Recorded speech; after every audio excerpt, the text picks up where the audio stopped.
వరకైతే మన లోపల మార్పు రాదు, ఎప్పటి వరకైతే పని చేసినోడు ఎవడో పని చేయనోడు ఎవడో గుర్తుపట్టే సమర్థత మన లోపల లేదో ఇలాంటి వాళ్ళ నాటకాలు నడుస్తా ఉంటాయి.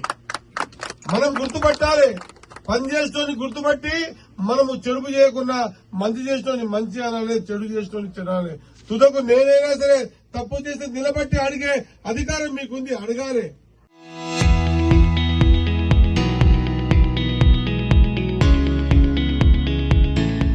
అంతేగాని ఈ ప్రాంతం గురించి ఆలోచన చేసేవాళ్ళని, ఈ ప్రాంతంలో ఒక ఉన్నత స్థాయిలో ఈ ప్రాంతాన్ని పెట్టాలని ఆ సంకల్పంతో బ్రతుకుతున్న వాళ్ళని అవమానపరచడం వల్ల మనమే అవమానపరుచుకున్న వాళ్ళం అవుతాం.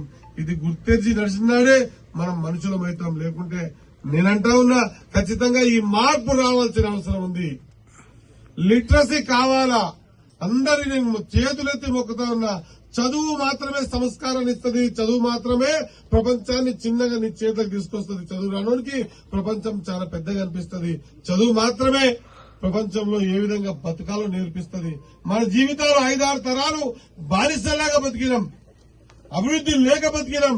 అభివృద్ధి అంటే ఏందో తెలియక బతికినాం. గేటు కాడకు పోయి కాపలా కాసినాం, భుజం మీద చేస్తే అదే గొప్ప అనుకున్నాం. ట్రాన్స్ఫార్మర్ సబ్ స్టేషన్ లో అడిగే స్థాయిలో ఉంచి ఫ్యూజ్ వైర్ అడిగితే ఫ్యూజ్ వైర్ ఇస్తేనే సంతోషపడ్డాం. ప్రపంచం పరిగెత్తిపాయ్. మనకంటే ముందు వెనుకబడే నియోజకవర్గాలని అభివృద్ధి చెంది ముందుకు పోతా ఉన్నాయి. మనం అడగలేక, అడిగే పరిస్థితి వచ్చినప్పుడు వారికి సపోర్ట్ చేయక, మంచోని గురించి ఆలోచన చేయక, మంచి వెనక నడవక ఈ రోజు మనము, మన నాయన, మన తాత, ముత్తాత అంతా కూడా వెనకకి పడిపోయినాం. దయచేసి మీ అందరికి చేతులెత్తి మొక్తా ఉన్న రామలింగేశ్వర స్వామి సమక్షంలో దయచేసి మన తర్వాతి తరాన్నైనా బానిసలుగా కాకుండా వాళ్ళ భవిష్యత్తు కోసం మనం కష్టపడి వాళ్ళకి భవిష్యత్తు ఇవ్వాల్సిన అవసరం, సందర్భం వచ్చింది. దీనికోసం మనమంతా బతకాల్సిన అవసరం ఉన్నది. ఇది చాలా చిన్న విషయం. ఈరోజు నేను చెప్తా ఉన్నా, ఈ సబ్ స్టేషన్ 3,20,00,000 చాలా చిన్న విషయం. ఇప్పటికి 2 సార్లు 2 నెలల 3 నెలల క్రితమే టెండర్లు అయిపోయి జట్లర్ నుంచి జట్లకు రోడ్డు కావాలి. ఎందుకు ఆగుతుందో సమర్థులు తెలుసుకోవాల్సిన అవసరం ఉంది. టెండర్లకు పోయిన వర్గాలు ఆపుతా ఉన్నారు, డెవలప్మెంట్స్ ఆపుతా ఉన్నారు. మా సైడ్ క్రషర్ మేమే ఇది చేసుకోవాలి, ఇంకోరికి ఇయ్యం, ఎవరు వస్తే తొక్కుతామంటున్నారు. ఇంకా ఏ దినాలు బతుకుతున్నాం, ఏ యుగంలో బతుకుతున్నాం? మనం గొప్పగా బతికినామంటే తెల్లబట్టలు వేసుకోవడం కాదు, మనం గొప్పగా బతికినామంటే జల్సాలు చేయటం కాదు, ఏసీ కారులో తిరిగినట్లు కాదు.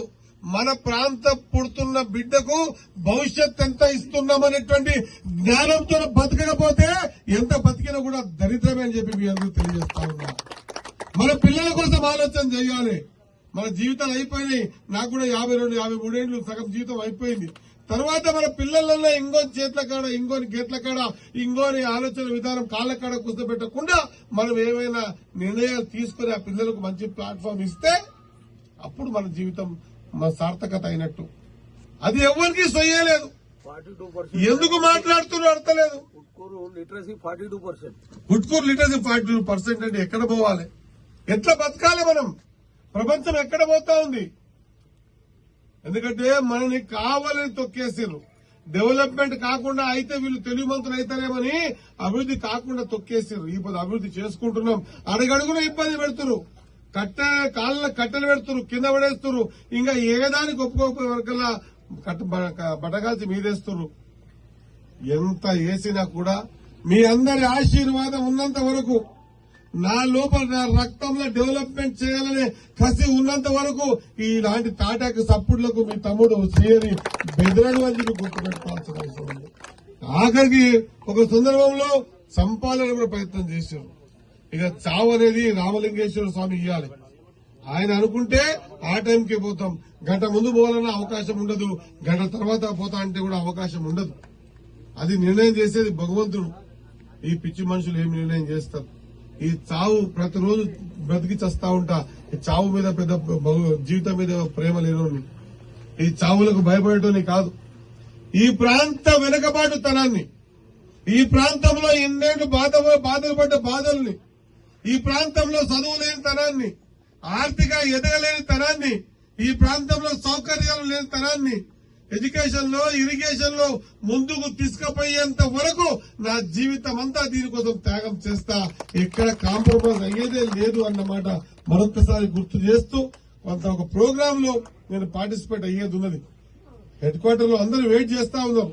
సీఎం ఆఫీస్ నుంచి కూడా వచ్చి జిల్లాలో ప్రమాణ స్వీకారం ఉన్నది. కార్పొరేట్ చైర్మన్ ని చేసిన ఘనత. కాబట్టి నేను మీ అందరితో మళ్ళొకసారి మాట్లాడతా. ఏ మాటలైతే మనం పుల్మామిడికి ఇచ్చాము, ఏ మాటల కోసం పుల్మామిడి ఆశ పడుతుందో అవన్నీ కూడా రాబోయే రోజుల్లో తీరుతాయి. మీ శ్రీహరి ఉన్నాడు, 3 సంవత్సరాలు ఖచ్చితంగా ఇంకా ఉంటా, మంత్రిగానే ఉంటా. ఈ ప్రాంతాన్ని అభివృద్ధి చేసుకుందాం.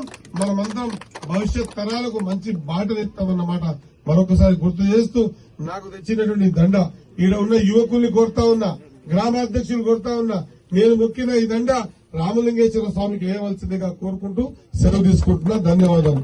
జై Hind. Local to global news at your finger tips. మీ చేతిలో ఒక ఆయుధం. డౌన్లోడ్ రా TV app. Media legend Ravi Prakash is back.